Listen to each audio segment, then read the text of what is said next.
tijee gammachuu ture jechuudha. Amma namni tokko barkar waan tokko gisee galachumaan itti hafaa barsiisanii galee amma maal godhee na poosata sheekni guddaan alima guddaan kaayiroo keessaan illee narrabsa deemi leenci meeqa akka ta'e gaafadhu ililliin qarshii meeqa akka ta'e gaafadhu aayiskiriimiin qarshii meeqa akka ta'e gaafadhu waan tiktookiin giiftiin tiktookiin qabu hunda achirra maxxansee jechuudha. Gaaffii deemiti leenci qarshii meeqa akka ta'e leenca jee ililli jee aayiskiriim jee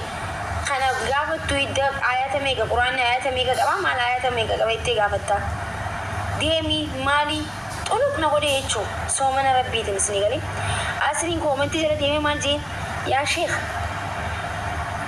leenci doraa 340 ni beeyna barii kana ni beeyna jee barreesse dhugaa siin jedhee dhugaa jedhee kaayettan isin jechuun warra ragaxee nama gorsuu barbaadu jechuudha. Teessaniifuu ragaxamuu barbaaddan teessaniifuu jechuun nama isin ragaxuu barbaaddan amma isin jechuun isinuu ragaxamuu barbaaddan isinii galee ustaazni qaala rasuulallah dabarsaaf kabaja qabanaaf hin jaalannaaf garuu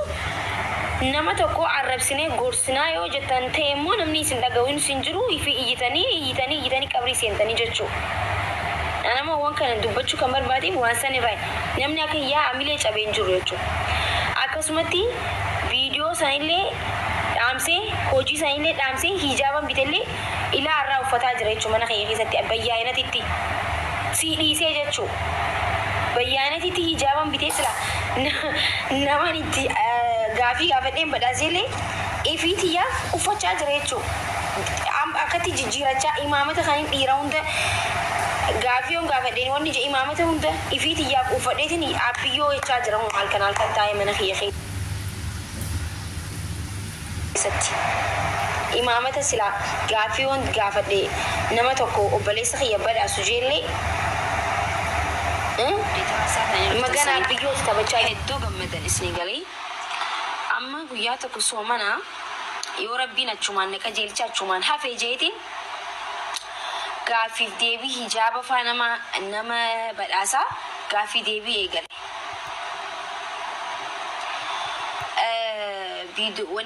Viidiyoo akkasumatti bakka viidiyoo akkasii itti hojjechuudhaaf itti wanni jechuudhaaf hedduu muradheen jira waan akkasii waan bubburee okay siifin kanna.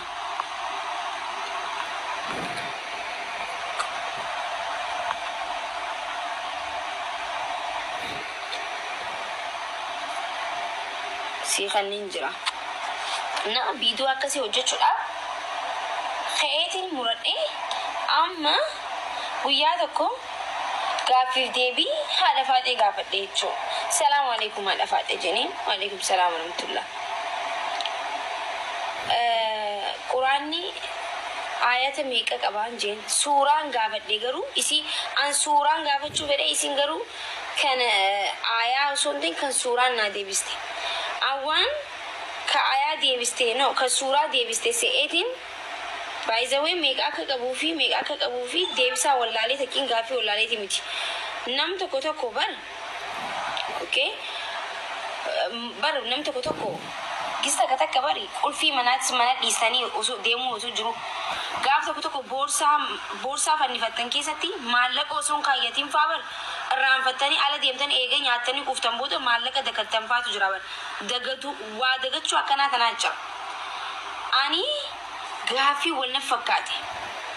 Baay'izawee an beekee osoo hin ta'in abbaa kiyyaa gaafiillee naa baasa jechuu gaafsan abbaa kiyyaa gaafii akkana kana gaafadhu waan akkana kana gaafadhu waan sahaabaa waan akkana kana je'ee namni faamilii gaarii qabuu fi namni guddisaa gaarii ta'e faamilii gorsa jechuudha. Ani baree osoo hin ta'in isaatutu kas jee na barsiisu gaafiif deebii waan ajaa'iba soo mana keessa naa baasuu ture abbaan kiyya jechuudha. Sanirraanis akkanaa jee irraa baradheetiin isinis hanqa beeytan jee isin dhufee wanni godha jechuudha. Amma niin dogongore isin galee qoy na haastaa qoy duraa waan jira. Niin dogongore ta deebistees dogongore anis ka gaafadhe dogongore maasha Allah jee badhaase waanin isin na gaafattisa waan deebiste seen maasha Allah jee deebisaa lameen natti himee jiraniin beekas baradheetiin isinis deebisee wanni godhaa jira jechuudha. Aniin xiyyaan maasha Allah jeetuman fuudhee haadha faadhee hijaaba hoojeetiin badhaasee viidiyoo poost godhe. Amma kaan lagaxamuu biyya. Viidiyoon sun nama miiliyoona takka oltu nama miiliyoona takka akkana laala jechuudha. Amma gaa warri koomentii kuma meeqaan dhufanii daansii keen dannastu waan hin beekne keessa maa seenta maarre maal xolo qola godhan soomana keessa soomana afaanii qabatanii maaltu si galche quraanni kana quraanaan dhufte ammas achiin dhufte ammas saniin dhufte ammas hin dogongoree isinii galee hin dogongoree bar wallaaleeti miti bar bareetiin gaafadhee hin dogongoree garuu xolo na godhanii sheek ani waan akka dhaabu kana godhe sheeka tokko jechuu inshaallah isniin godhuuf yoomillee taatu yoomal aakiraa isniin godhuuf inshaallah isniin godhuuf siin dhiisu rabbiin illee siin rabbi an siin dhiisullee rabbiin illee siin dhiisu jechuu amma waan kana dubbachuu barbaade amma abbaan kiyyaaleen na gorsee dhiisa rakkoon hin jiru hojjetu naan lakki abbaa koo hin fedhuanii bakka daansuma tiyya saniin olu taalaa bakka gaafa rabbi jeetiin dhiisana dhiisiin jeen abbaa kiyyaan khalaas bakka an jeenan bakka abbaa kiyya micoon tun asumaan naaqa jeelte asumaan bakka karaa amantiitti karaa diinal islaamitti karaa bakka gorsa bareeda deebarti jee gammachuu ture jechuu amma namni tokko barkar waan tokko gisee galachumaan itti hafaa barsinii galee amma maal godhee na pooshataa sheekni guddaan aalima guddaan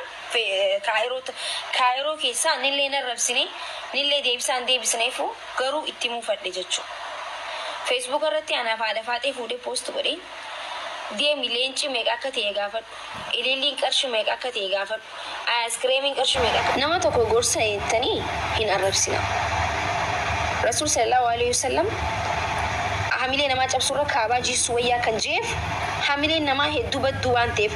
sababa nama tokkootiin namni tokko salaattee soomantee zakaa kanatti waa meeqa anam hadii isaa sirra taa'ee himuun barbaadu waa meeqa kanatti waa meeqa godhatti namni waan takkaaf jannata keessaa hafuu jira bar nuti waan akkasii waan dhageenyam waan takka qofaaf kan jannataa bahuutu jira waan takka qofaaf jechuu saniifuu nam tokko jallatee caccabee